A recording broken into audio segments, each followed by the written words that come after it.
Chers camarades, chers amis, avant de laisser la parole à Jean-Luc qui va conclure notre université d'été, je vais vous dire quelques mots de notre convention Europe qui se tient, vous le savez, à Paris le 30 novembre. Alors cette convention doit être précédée d'un certain nombre de travaux et je parlerai plutôt de la méthode que du fond. Mais je dirai quand même un petit mot sur le fond. Vous le savez, nous dénonçons ici, je l'ai dit moi-même au dernier Conseil national, le point où en est arrivée l'Europe. Et le point où en est arrivée l'Europe appelle toujours une rénovation du discours par rapport à un discours très articulé que nous avons depuis 20 ans. L'Europe aujourd'hui souffre d'un triple déni. Un déni de souveraineté, un déni de prospérité et un déni de démocratie. C'est ce triple fardeau qui pèse aujourd'hui sur le soi-disant citoyen européen, qui est un citoyen national qui voit les décisions prises, on l'a dit encore il y a un instant, à un niveau auquel il sait qu'il ne peut pas, il ne peut rien. Mais aujourd'hui, ce triple déni est inscrit d'une manière extrêmement profonde dans la réalité. La souveraineté, les institutions, depuis le traité de Lisbonne, ont verrouillé les choses de telle manière qu'il va être très difficile aujourd'hui de refaire le noyau institutionnel européen. Il est absolument verrouillé. Nous avons maintenant une loi européenne qui s'impose tellement que la Constitution française elle-même ne peut plus lui opposer que ce que le Conseil constitutionnel a appelé l'identité constitutionnelle de la France, par une décision de 2005. Mais dans cette identité constitutionnelle de la France, le Conseil constitutionnel ne met pour l'instant que la laïcité. Pour le reste, on verra. Donc nous verrons concrètement, lorsqu'arrivera une directive inacceptable pour la France, s'il est ou non de l'identité constitutionnelle de la France de s'y opposer. Les chances sont tout de même, vous le voyez, assez maigres. Je pense à des directives comme la directive marché public, que notre gouvernement a largement renoncé à négocier parce que les Allemands s'y opposent. Il y a beaucoup de textes très nocifs qui vont arriver maintenant directement sur la table et que nous serons obligés de transposer. Donc, le déni de souveraineté. Le déni de prospérité, c'est naturellement l'Europe de l'austérité. Nous avons dit il y a un instant ce que nous pensions les uns et les autres du TSCG, mais le TSCG, ce n'est qu'un point d'orgue, ce n'est que la manifestation de ce qu'était déjà l'Europe avec le six-pack et demain le two-pack, à moins que ce soit l'inverse. Je ne sais jamais dans quel ordre c'est. Ne nous illusionnons pas, même sans le TSCG, M. Barroso pourrait venir faire des injonctions à la France. La dernière fois que nous avons pris une loi relative au statut d'EDF, il y a eu un échange de lettres entre le Premier ministre François Fillon et Barroso, et je les ai vus, j'étais membre du Conseil d'État à ce moment-là, lorsqu'on a préparé le projet de loi. Il faut voir le ton sur lequel le Premier ministre de la France s'adressait à M. Barroso. Il le suppliait littéralement de dire que nous pouvions maintenir sur certains points le service public d'énergie. C'était quelque chose de je ne veux pas adopter des qualificatifs excessifs, mais ça avait quand même quelque chose d'infâme, au sens propre du terme, c'est-à-dire qu'on ne peut pas dire. Déni de prospérité avec l'Europe de l'austérité. Et pour finir, déni de démocratie, mais qui englobe les deux précédents, avec principalement, naturellement, l'institution de l'euro et la main de fer dans laquelle nous tient cette monnaie surévaluée, plombant notre compétitivité, parti sur l'idée que des économies très hétérogènes allaient se rejoindre, et je ne parle même pas des systèmes sociaux qui étaient derrière, avec des besoins de transferts sociaux qui ne sont absolument pas les mêmes selon les pays. Donc derrière l'euro, il y a tout ce qu'on peut appeler l'appareil de l'euro, il faudrait dire l'appareil eurotique, j'ai bien dit n'est-ce pas? Tout cet appareil qui permet de maintenir la pression grâce à la monnaie unique, à travers la monnaie unique, et pour le meilleur bénéfice de la monnaie unique, puisque le nouveau catéchisme, c'est qu'on ne doit pas y toucher. Et l'euro est en train de nuire à tous les pays, il nuira un jour à l'Allemagne, à supposer qu'il lui rende autant de services qu'elle le croit, et même ainsi, la force du catéchisme est telle qu'on ne peut pas, on ne doit pas le remettre en question. Voilà, donc ce triple déni, comment allons-nous essayer d'y répondre? Alors je note d'abord que certaines tables rondes de notre université ont essayé d'avancer dans la direction de la Convention, 2 tables rondes en particulier, celle qui a porté sur les moyens de transformer l'euro. Nous avons certes déjà traité ce sujet plusieurs fois, mais il était bon de remettre les pendules à l'heure et d'écouter un certain nombre de propositions sur ce que nous appelons depuis déjà 3 ans, que Jean-Pierre Chevènement l'a proposé, le plan A et le plan B. Je n'y reviens pas. Je relève simplement une notation très forte qui a été faite par Jean-Yves Le Hénaff. Il a dit, mais l'euro, contrairement à ce qu'on croit, l'euro est une monnaie nationale. Les règlements de l'euro en France se font à Paris.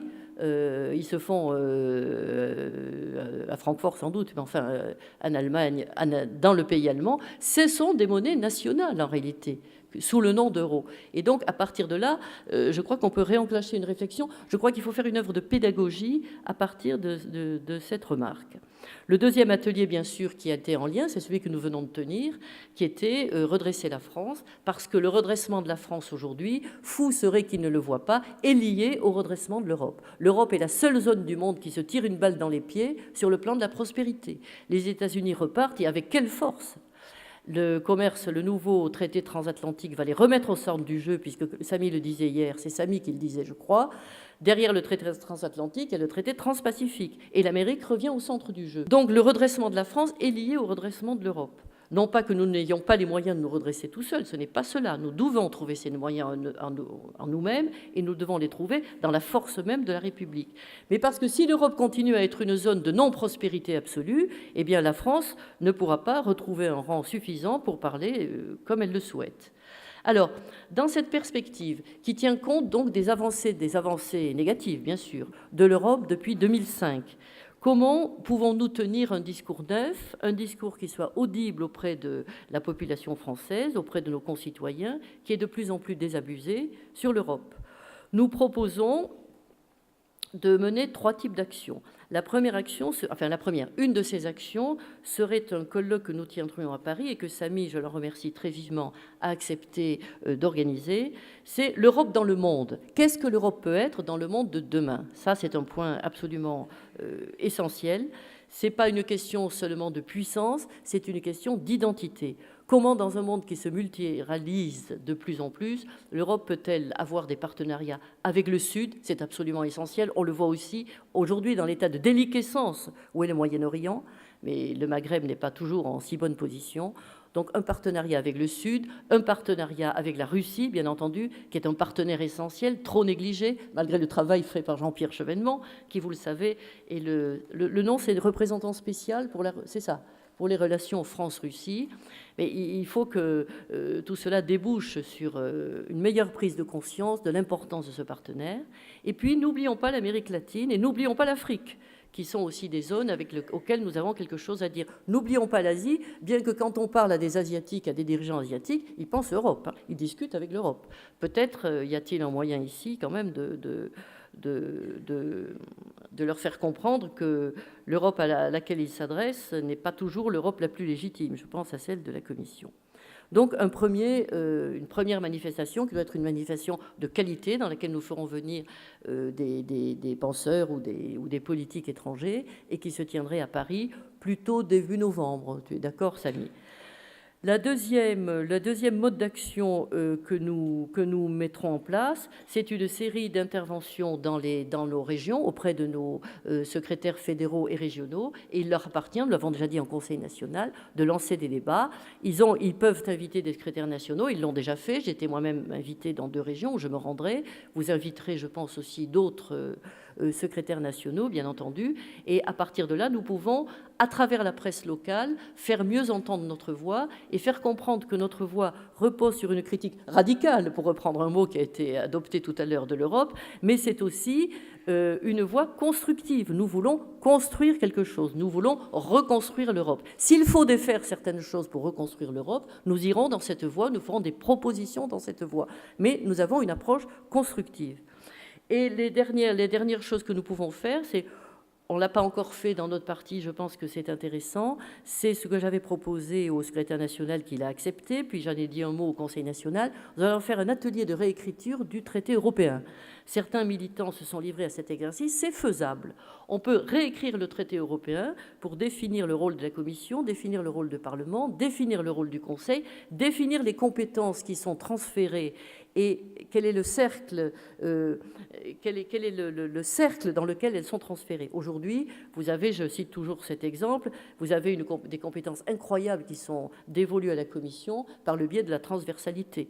Par exemple, les politiques de cohésion sociale. Qu'est-ce qu'une politique économique et sociale? Qu'est-ce qu'une politique de cohésion économique et sociale? Mais ce que dit le traité, c'est que la Commission européenne n'est pas obligée de se saisir de ce sujet, mais si elle s'en saisit, les États sont dessaisis. Et vous voyez qu'à travers des thèmes de ce genre, c'est tout à fait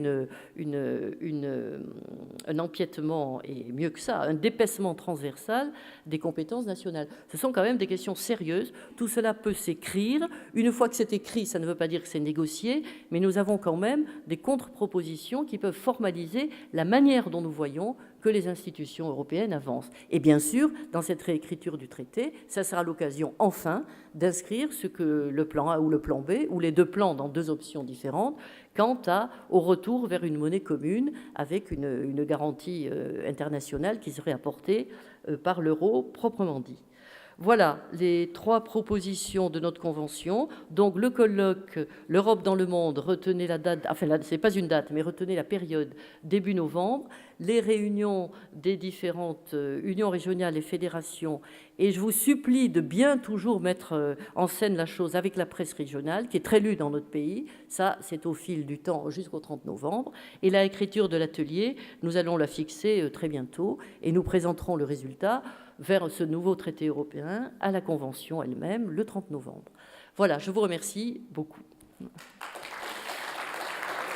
Merci Marie-Françoise, merci à vous d'avoir choisi. Certains ont voulu aller profiter des rayons de soleil qui sont venus sur le Dunkerquois pour aller voir le littoral durant cette matinée.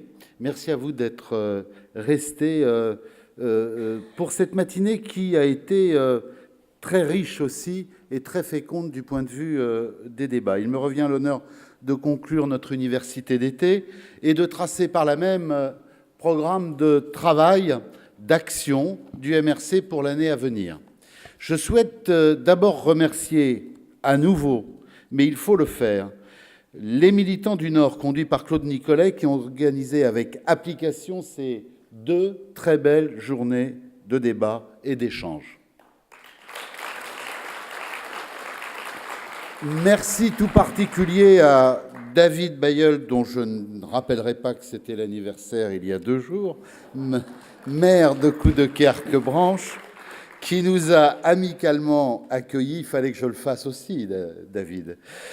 Merci à Christian Hutin qui nous permet de nous retrouver dans sa circonscription 10 ans après la création du mouvement républicain et citoyen lors de ce beau congrès de Saint-Paul-sur-Mer. Je veux remercier aussi pour sa présence, son intervention, Manuel Valls, dont la présence a montré notre implication dans la majorité présidentielle, avec ce qu'il a reconnu fortement, notre singularité et notre volonté d'être l'aiguillon républicain. Merci à Marc Dolez, député du Front de gauche, à Jérôme Guedj, député PS, animateur du courant Maintenant la gauche, à Christian Bataille, député PS, qui a animé un atelier avec brio sur l'énergie et la transition énergétique ce matin, les nombreux intervenants extérieurs qui nous ont éclairés de leur analyse durant ces 2 derniers jours. Je veux saluer les représentants des partis de gauche, Gilles Pargneaux pour le Parti socialiste, les représentants qui étaient ici présents hier du Parti communiste français et du Parti radical de gauche avec Francis Bassemont, maire de Beaubourg, que je salue tout particulièrement. Merci à Julien Landfried qui a conçu le programme et la richesse de cette université d'été qui a permis à notre réflexion commune de s'affiner, de s'affûter. Merci également à vous tous d'avoir répondu si nombreux à cette université. Chers camarades, en cette rentrée politique mouvementée, l'impératif du MRC que nous avons choisi comme thème pour nos travaux sonne comme un repère indispensable pour la gauche et pour la France. Redresser la France en réorientant la construction européenne sont les 2 objectifs que nous nous étions fixés en soutenant notamment François Hollande dès le premier tour de l'élection présidentielle. Aujourd'hui, le MRC travaille activement, comme en témoignent nos journées de débat, mais aussi le texte qui a été élaboré par Marie-Françoise pour une autre Europe. Ces travaux, ce texte d'orientation sur l'Europe vont alimenter et plus encore se conjuguer à notre action quotidienne sur le terrain dans les mois qui viennent. En ces terres historiquement ouvrières, touchées de plein fouet par la crise et peut-être plus qu'ailleurs, il est judicieux de tenir notre université d'été dans ce département, d'y faire entendre notre voix différente et singulière à gauche. Redresser la France, c'est avant tout faire confiance au peuple, c'est s'adresser aux classes populaires, c'est faire de la réindustrialisation de la France et du retour de la croissance la priorité. Le MRC est connu pour la force de ses analyses. Notre double nom de 1992 à la monnaie unique, puis de 2005 à la Constitution européenne, se trouve ratifié par les faits. Que voyons-nous en effet aujourd'hui? L'austérité, le chômage, les délocalisations, une crise dont l'Europe, notamment les pays du Sud, peine à sortir, et si l'Europe s'en sort. Nous avons tracé notre voie pour l'été efficacement et contribuer à faire sortir la France de l'impasse, comme l'a si fort bien démontré et analysé Jean-Pierre Chevènement. C'est par la République que nous pourrons redresser la France, réorienter l'Europe. Non, il n'est pas présomptueux pour le MRC de se vouloir la boussole républicaine pour la gauche et pour la France. Bien au contraire, nous entendons faire entendre au peuple et à la gauche nos analyses qui sont confirmées par 30 années de dérégulation capitaliste.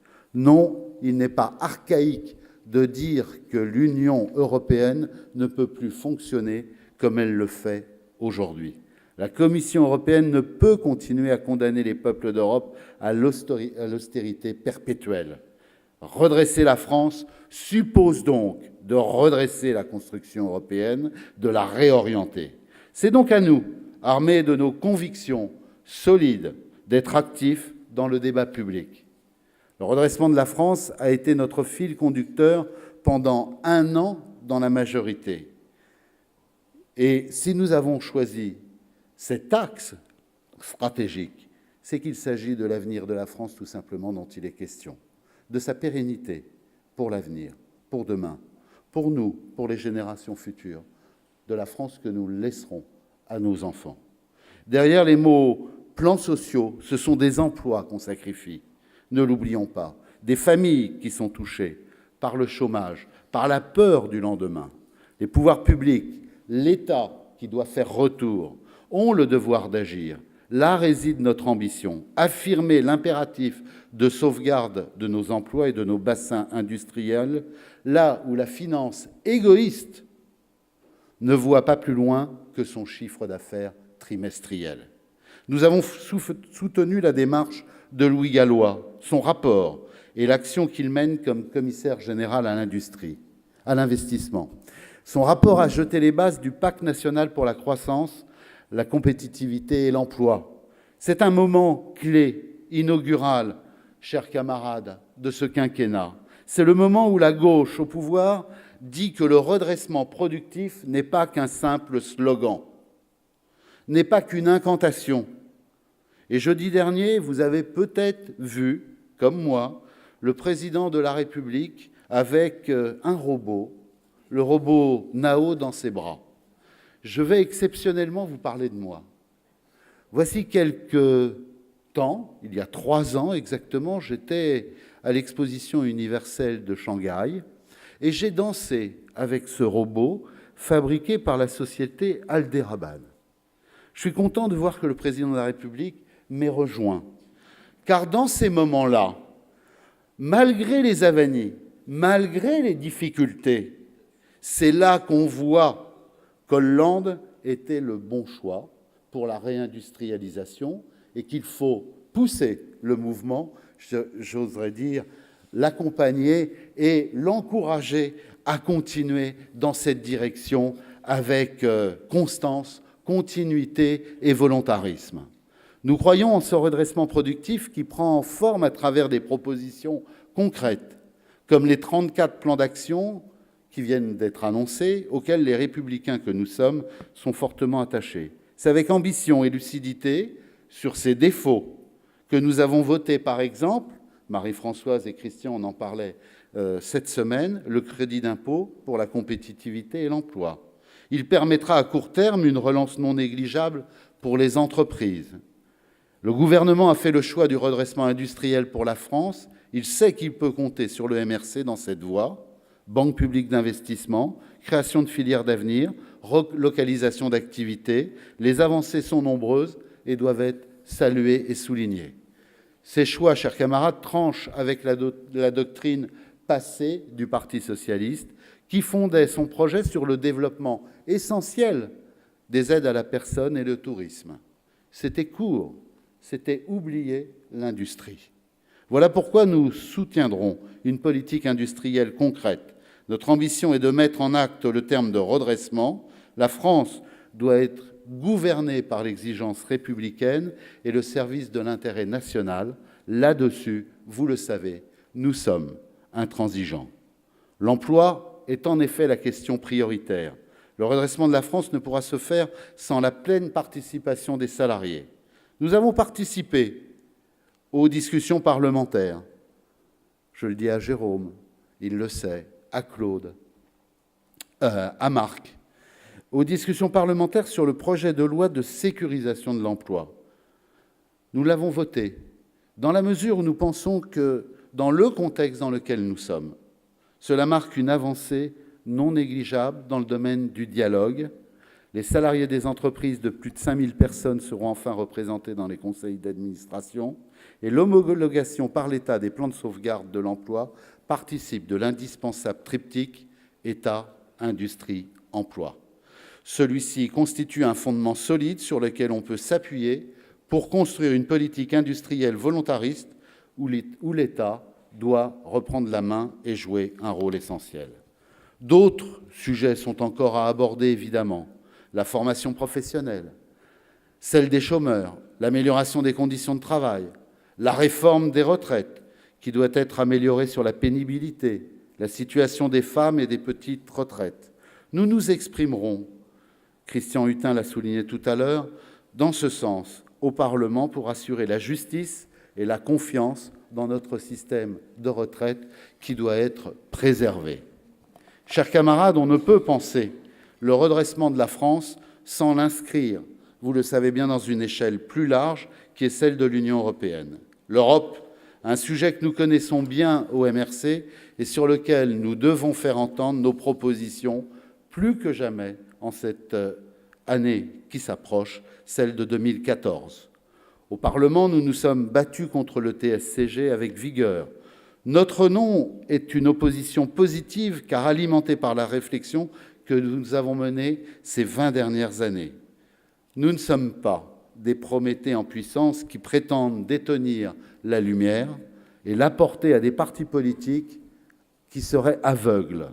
Nous sommes un parti politique qui réfléchit et construit sa doctrine en l'appuyant sur des faits tangibles, et les faits donnent aujourd'hui raison à notre diagnostic, à nos analyses, que nous voulons faire partager à l'ensemble de la gauche. L'Europe du Sud est en crise profonde. La récession frappe de plus en plus de pays. L'Allemagne ne peut rester sourde aux dégâts des politiques d'austérité que Bruxelles impose aux nations et qui rejaillissent sur tous les pays. L'Allemagne, pas plus que d'autres, ne s'en sortira seule. L'Europe s'effrite. La crise de l'euro n'est pas réglée. Certains se demandent d'ailleurs s'il ne faudrait pas construire deux zones distinctes et ainsi larguer les pays du Sud sans bouée de sauvetage. Les plans de relance se multiplient. La Grèce est au bord du gouffre si elle n'a pas déjà plongé la tête la première. Et la France ? Eh bien, la France doit résister aux politiques libérales. La France peine à sauver son exception culturelle d'un projet de globalisation atlantique. Et la France est taxée de réactionnaire par le président de la Commission européenne parce qu'elle entend défendre ses intérêts nationaux. Comme si l'Allemagne ne défendait pas ses intérêts nationaux. Mais avant d'incriminer Bruxelles ou Berlin, regardons aussi Paris et la difficulté que nous avons à définir nos intérêts nationaux, à penser et à agir comme nation dans un ensemble coopératif. Regardons les ravages de l'esprit de Bercy ce que j'appelle l'esprit de Bercy. La construction européenne est un projet français, mais la créature nous est hors de contrôle depuis bien longtemps. La mondialisation qu'on nous vantait comme Eldorado s'est muée en oppression silencieuse, mais réelle. Et François Hollande, qui veut lutter contre la finance, qui n'a pas de visage, eh bien, je lui dis qu'il faut prendre la mesure qu'aujourd'hui, la finance a plusieurs visages. Et ils font peur, ils inquiètent, ils mettent en cause l'avenir de la France, l'austérité, le fédéralisme, le libéralisme sans limite sont autant d'une facette d'une Union européenne hors de contrôle. Le président Sarkozy était omnibulé par la défense du triple A. Maintenant qu'il est perdu, il ne faudrait pas le remplacer par un triple B, Bercy, Bruxelles, Berlin. Et à ce triple B, il convient d'opposer un triple non, ferme, car la gauche ne peut se satisfaire d'une politique libre-échangiste, européenne, qui oublie le peuple au profit, c'est le cas de le dire, d'un accroissement des inégalités. L'entêtement de nos dirigeants est farouche. Quand l'Europe ne fonctionne pas, on nous dit qu'il faudrait faire encore plus d'Europe. Nous sommes dans un cercle vicieux que seule une réorientation profonde ou radicale pourra inverser. Eh bien, 2014, qui est l'année des élections européennes, doit être l'occasion pour nous de mettre en avant ce projet de réorientation profonde de la construction européenne et d'abord d'organiser la préparation de la mutation de la monnaie unique en monnaie commune qui permettra de préserver la souveraineté des États, de renforcer les coopérations entre nations dans des domaines comme l'indépendance énergétique, l'économie ou les transports, de refuser le libre-échange qui ne conduit qu'à la précarité et à la mise en cause de notre pacte social et républicain. Toutes les propositions que nous faisons, vous les connaissez, vous les retrouverez dans le texte préparé par Marie-Françoise. Je suis convaincu pour ma part que les Français qui constatent chaque jour les dégâts de l'Union européenne et de la monnaie unique, ils sont d'ores et déjà prêts et favorables, malgré un certain terrorisme intellectuel et moral qui perdure. La table ronde d'hier matin, par exemple, a esquissé des pistes intéressantes, à nous de savoir les porter politiquement. Au MRC, nous savons bien que la République est une exigence. C'est aussi une protection. C'est l'injustice qui a conduit à la Révolution française. C'est l'exigence républicaine qui a guidé notre construction politique. C'est notre souveraineté nationale qui nous a dicté des choix heureux historiquement. Ne l'oublions pas et soyons à la hauteur des débats de demain. Ne cédons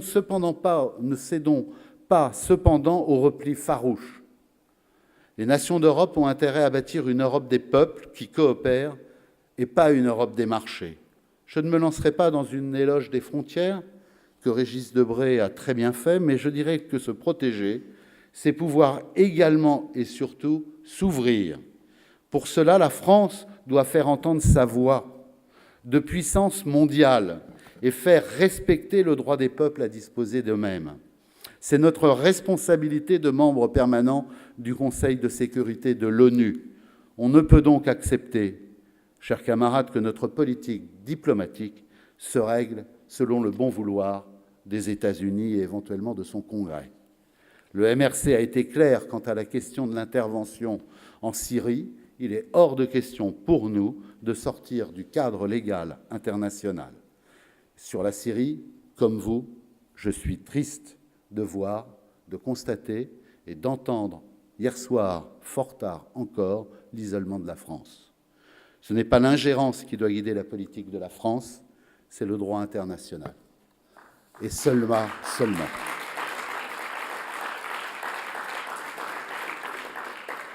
Alors 2014 est une année d'élections.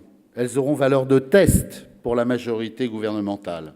Nous entendons participer pleinement à ces deux scrutins, les municipales et les européennes. Nous avons exprimé notre volonté de voir pour les municipales la gauche rassemblée lors du scrutin de mars prochain. Les élections législatives partielles ont montré la difficulté à rassembler les partis de gauche, les partis de la majorité.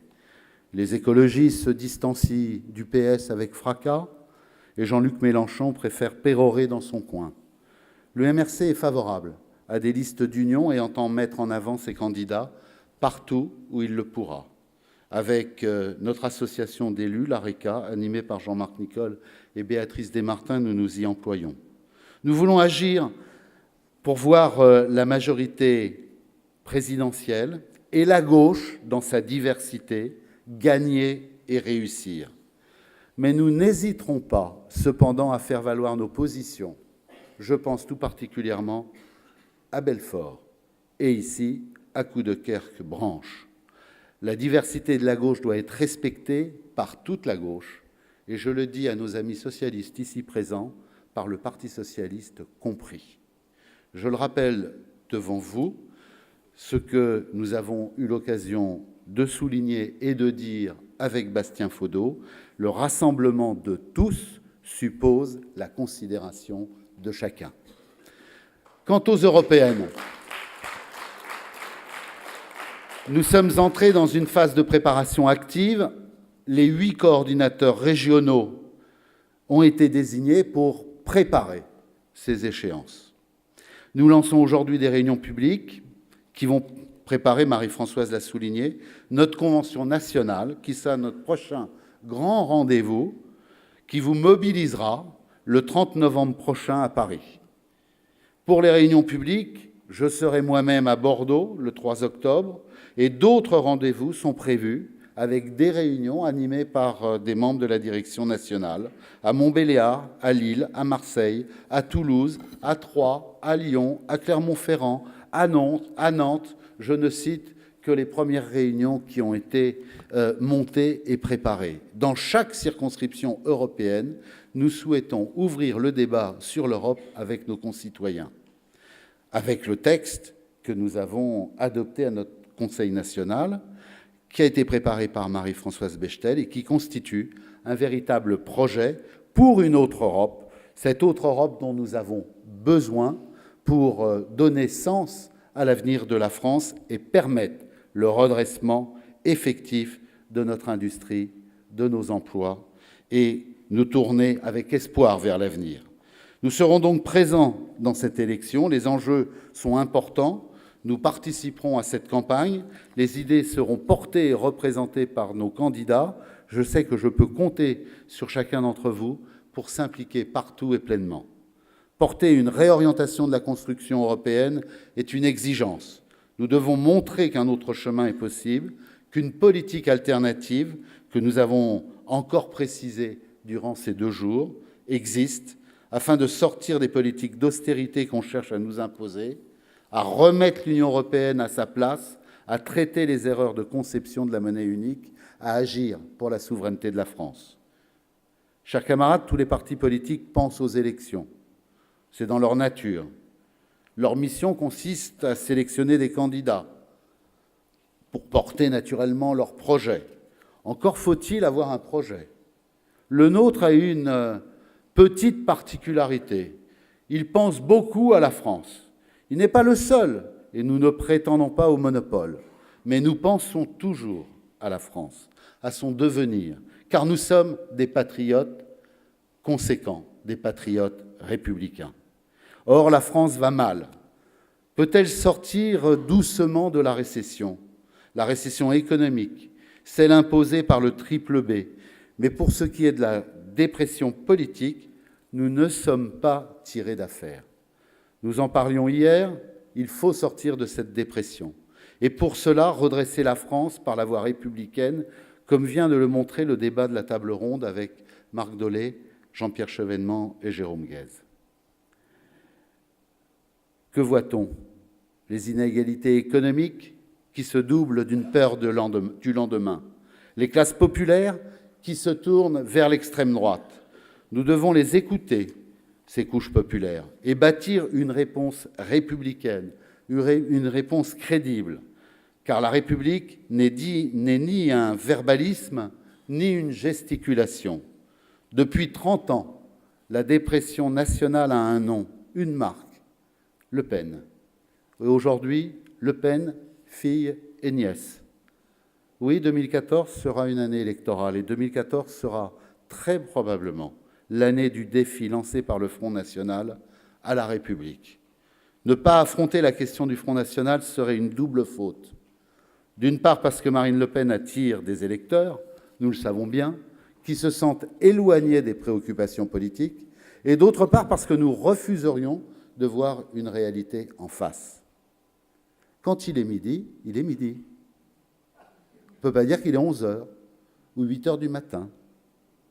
Il nous faut donc travailler sur le FN pour démonter point par point son programme d'incohérence. Et nous avons un devoir de vérité. Quand Marine Le Pen ment, personne n'est dupe, il faut le dire.